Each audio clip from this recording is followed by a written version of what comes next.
अब बिटकॉइन नहीं चलेगा, आने वाला है भारत का अपना डिजिटल रूपी आरबीआई की गारंटी के साथ। यह सिर्फ करेंसी नहीं, आत्मनिर्भर भारत की डिजिटल क्रांति है।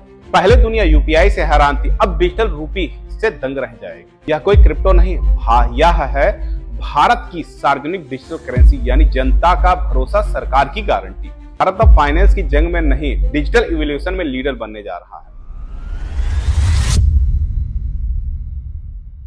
जब दुनिया क्रिप्टो करेंसी, एनएफटी और डिजिटल एसेट्स की दौड़ में भाग रही है, तब भारत ने एक ऐसा कदम उठा लिया है जो फाइनेंस की परिभाषा ही बदल देगा। अब बिटकॉइन नहीं चलेगा, आने वाला है भारत का अपना डिजिटल रूपी, वो भी आरबीआई की गारंटी के साथ। यह है आत्मनिर्भर भारत की डिजिटल क्रांति का नया अध्याय। दोस्तों, कोविड के बाद में पूरी दुनिया में क्रिप्टो करेंसी का क्रेज बढ़ा। हर कोई बिटकॉइन, इथेरियम या डॉज कॉइन में इन्वेस्ट करने लगा।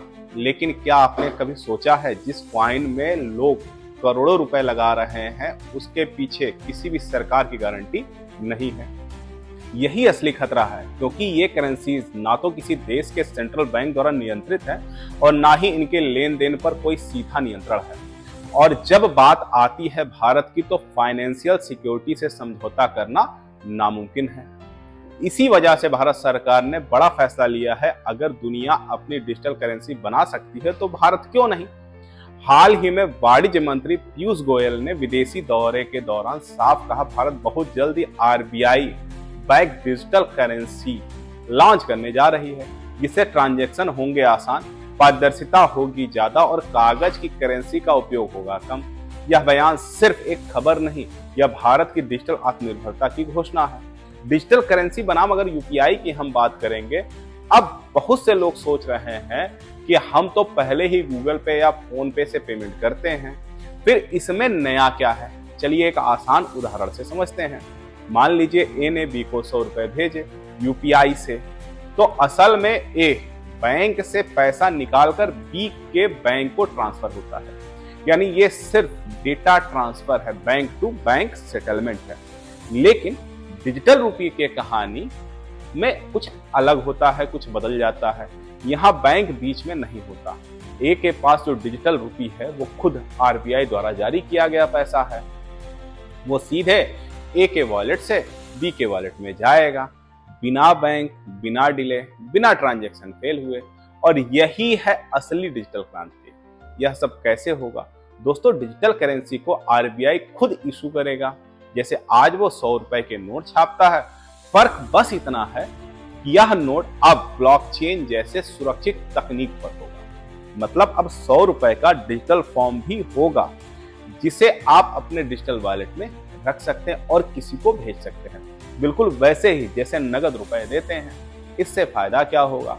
ट्रांजैक्शन स्पीड बढ़ेगी, पेपर और प्रिंटिंग कॉस्ट घटेगी और सबसे ज्यादा जरूरी पारदर्शिता बढ़ेगी।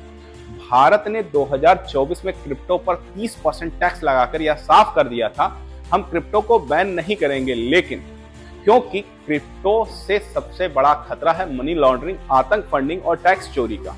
इसलिए आरबीआई चाहता है कि लोग किसी विदेशी क्रिप्टो में नहीं, बल्कि अपने कानूनी और सुरक्षित डिजिटल विकल्प में निवेश करें। और यही विकल्प है डिजिटल रुपी का, यानी भारत का आत्मनिर्भर डिजिटल पैसा।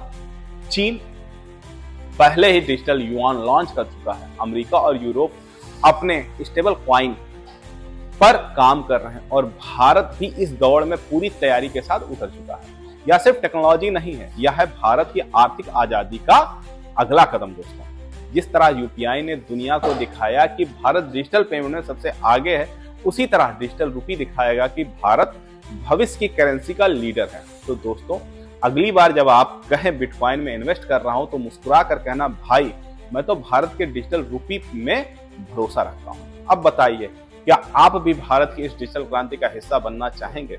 कमेंट में लिखिए जय हिंद डिजिटल रुपी के साथ में। और हाँ, एक चीज और, अगर आपको यह जानकारी उपयोगी लगी हो तो लाइक करें, शेयर करें और गुरु के साथ जुड़ना ना भूलें, क्योंकि यहाँ आपको मिलती हैं वो बातें जो हर भारतीय को जाननी चाहिए।